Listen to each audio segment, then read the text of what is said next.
I don't know if you all, as you listen to this gospel story, had the same thought I had originally as I read it. What a waste of bacon. But anyway, on a very serious note, today we celebrate a very sad day in our nation. But the reality, it is not something that plagues our nation alone. It is something that plagues our world, where human life is seen as a commodity, not as a gift. And when life becomes a commodity, we do not see the gift, and therefore we do not see its author. I think if we are who we are as people who believe, then this gospel story has to be at the heart of who we are.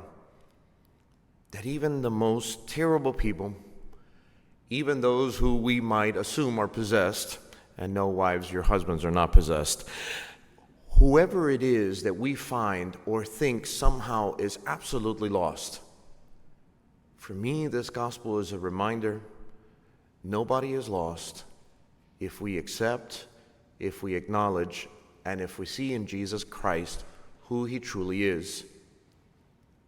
For me, one of the most interesting things to see of this gospel, Jesus did not dismiss this man who was possessed, but rather tried to pull out of him what made him less of who he truly was.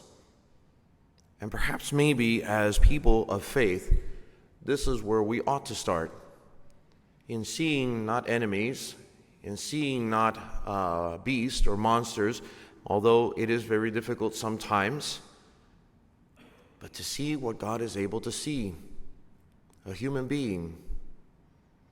Where we've gone wrong and where life has become a commodity, I could not tell you, and why human life has become something that is not of importance or something to be protected at all costs.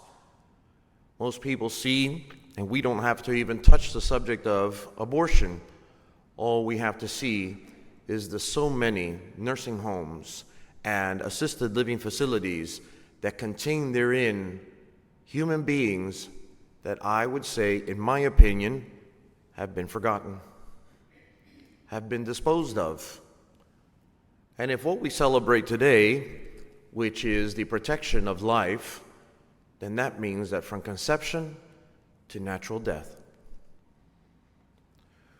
we have to at some point look at ourselves. We have to at some point recognize the gift, and we have to at some point love the author of that gift.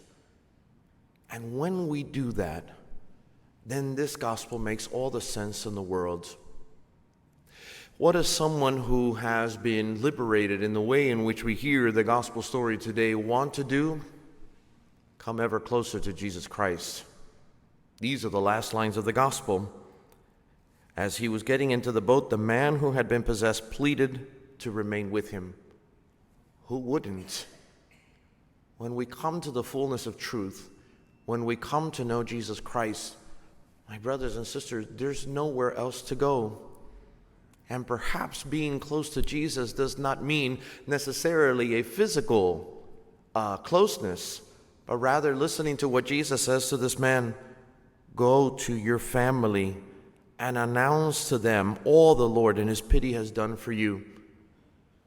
This is our mission, going not only to our blood relatives, our families, but to go out there into that human family and to announce all the Lord has done. I think sometimes, and maybe this is just my own interpretation of it, maybe sometimes the very things that we see, the horrors that we see done with human life, is more out of a pushback of everything else, and not because there is an intimate relationship with Jesus Christ. Maybe if our witness of who Jesus is and what he's done in our life would prevail, perhaps that very scene of what we hear in the end of this gospel story today would be one that marks the world over and over again. How beautiful to want to be close to Jesus Christ. How wonderful to hear from Jesus to say, it's not just simply closeness with me. No, go to your family.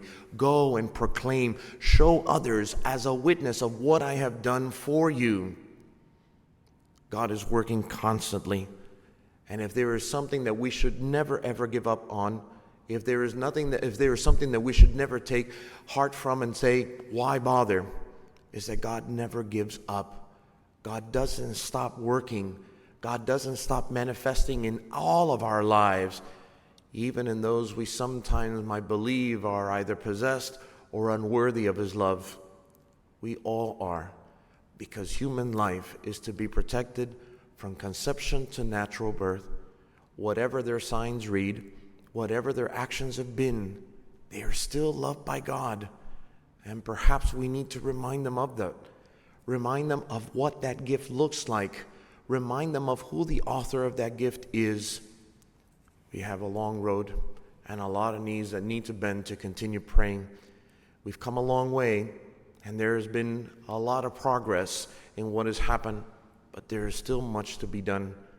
May we never lose hope. May we never stop. May we never give up. Jesus did not give up on this man. He's not going to give up on them, and he's not going to give up on us. May we always listen to those beautiful words.